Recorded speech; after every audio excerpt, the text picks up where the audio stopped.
Hello বন্ধুরা, এই যে দেখো চিলি চিকেনগুলো ম্যারিনেট করে কর্নফ্লাওয়ার দিয়ে ভেজে নিলাম।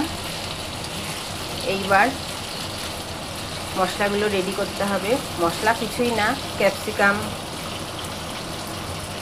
তারপরে কি বলে আর নানা রকম সস, টমেটো, এগুলো সব রেডি করে তারপরে তোমাদের সামনে আসছি।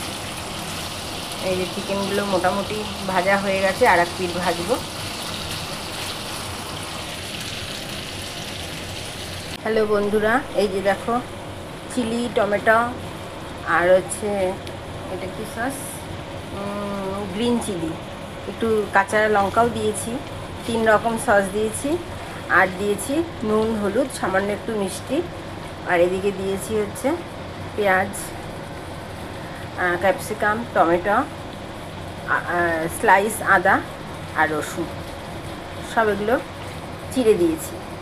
এই যে মোটামুটি আমার মশলা হয়ে গেছে। এইবার আমি চিকেনগুলোকে দিয়ে দেবো, আর নামানোর আগে কর্নফ্লাওয়ার দিয়ে নামিয়ে নিয়ে তোমাদের ফাইনাল লুক নিয়ে আসছি।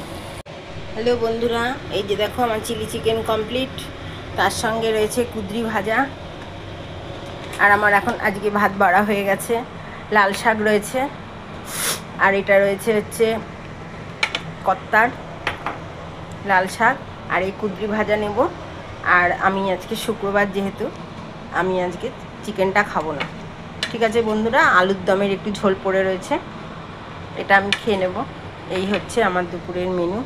সকলে ভালো থেকো, সুস্থ থেকো, সাবধানে থেকো, একে অপরের পাশে থেকো।